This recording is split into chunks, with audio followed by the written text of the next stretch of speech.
We are currently in the middle of a piece over here in the Sefer Halikutim, Dach of the Tzemach Tzedek, on the Sheva Mitzvahs Bnei Noach, on haOlam, the nations of the world. We're at the bottom of page Tov, Kuf, Chaf, Dalit, which would be 524. I believe we're up to the last 4 or 5 lines, the end of the line where there's an acronym Mem, Shin, Aleph, Chaf. Okay. So we're explaining the reason why the nations of the world, why the idolaters are able to receive benefits and the Jewish people have a different route. And we're saying because the Jewish people have to have what's called bitul, to help self-negate. Colin did not pick up. Okay. All right. So let's begin with Masha'ein Kein Hachitzoinim. It's about 4 or 5 lines from the end of the paragraph. Now, Masha'ein Kein Hachitzoinim, when you're dealing with the external forces, meaning klipa, basically, shehem yesh v'davar nifrad. They, by their very definition, by their nature, are an entity unto themselves, and they are separate from Hashem, at least from their perspective. Nothing really is separate, and nothing really exists outside of Hashem. We're speaking about their perspective. Therefore, ein yecholim, they are unable lekabel, to receive mibchina zoi, from this aspect, from this level, like it says above, Gabe Shabbos. When it comes to the sanctity and keeping and benefiting from Shabbos, Kutsha Brichu, that's what that stands for. Kuf Vav Beis Hey, Kutsha Brichu, the Holy One, blessed be He. Lo Yisharya, does not dwell, ad, until the isavidas ihi, that she does it, beraza de echad, in the secret or in the esoteric concept of echad chuli. Meaning, first there has to be the preparation before Shabbos, of Erev Shabbos, of Friday, or in a more detailed sense of the entire 6 days of the week. So Malchus, or the Jewish people, have to make their preparation, which entails bitul, serving Hashem in a way of egoless. That then enables the Shekhinah to come down and reside into Shabbos and so forth. So now he's going to say it. So we're at the end of the line, like 3 lines from the bottom.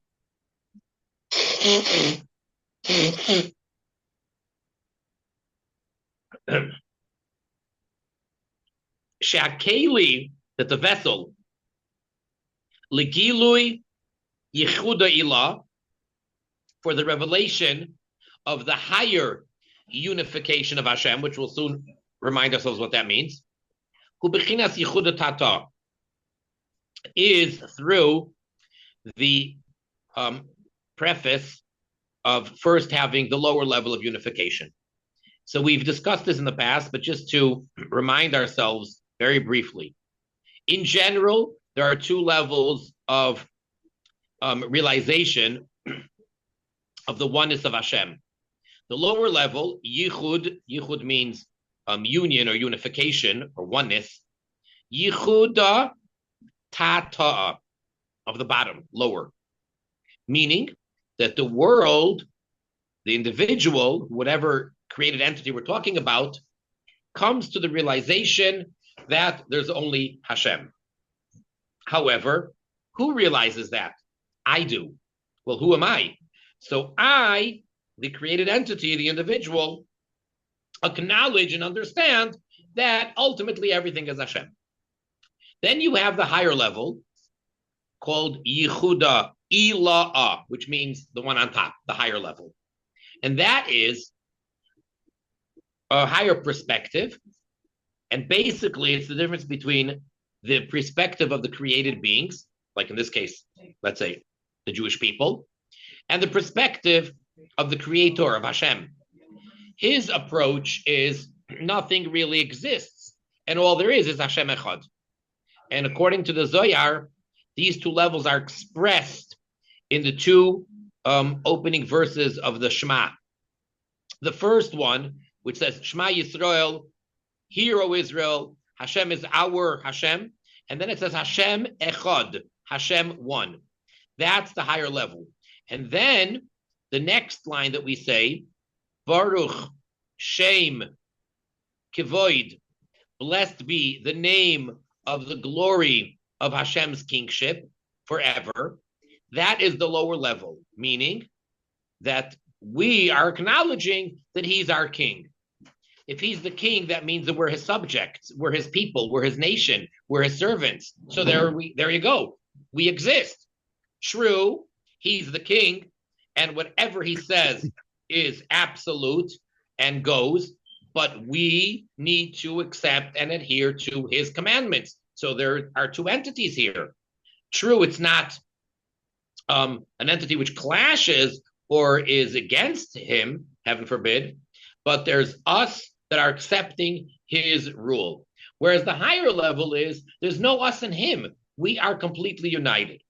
So now what the Tzemach Tzedek is saying here is that the system, the way Hashem made it, is in order. What's the vessel for reaching the higher level of having Yehuda Ila'a?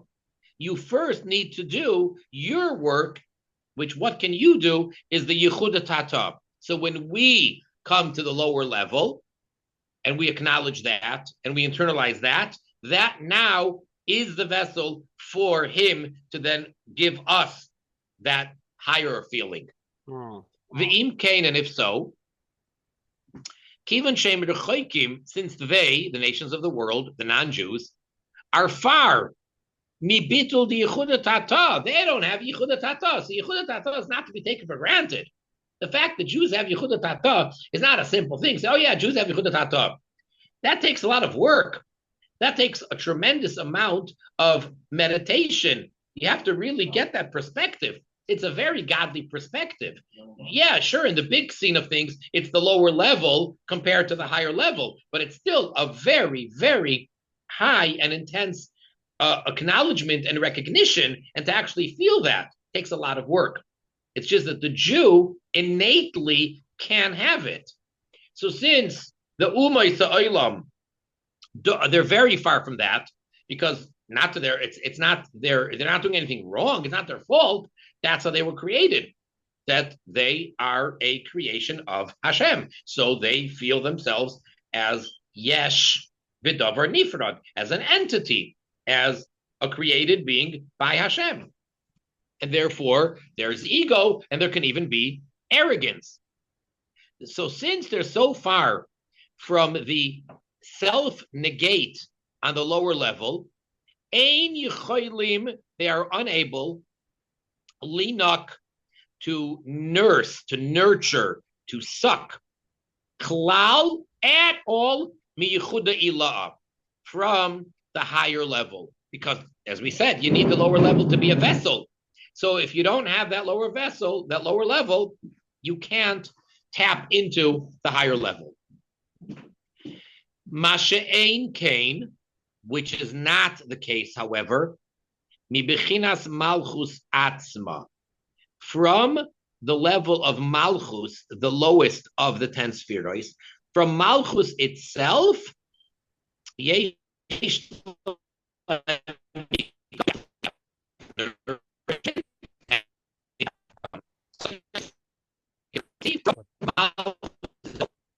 It's starting to cut up really bad for some reason. That whole last sentence, I couldn't understand what you were saying. It's cutting out really bad. It's like your signal's low or something.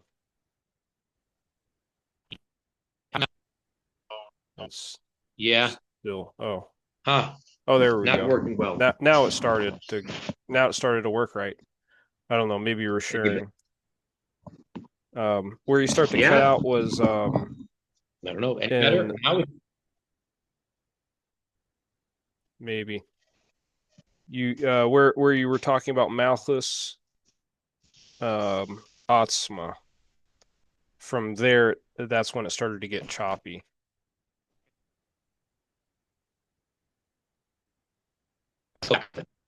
Oh, it's still getting choppy.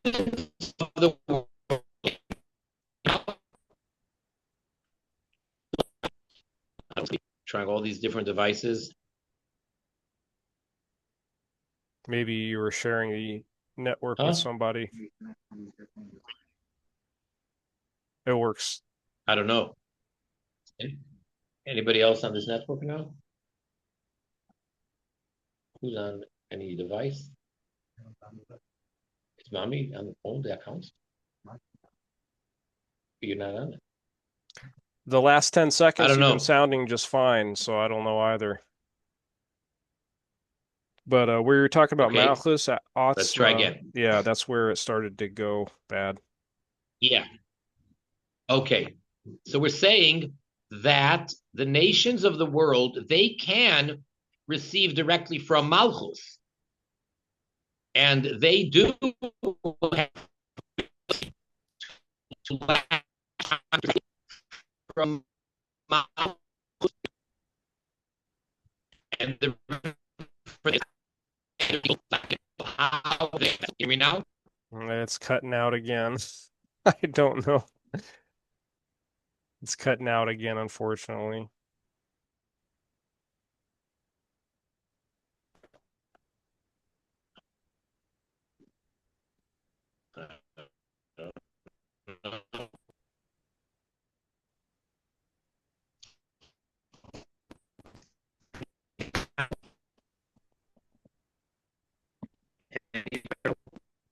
No, not yet.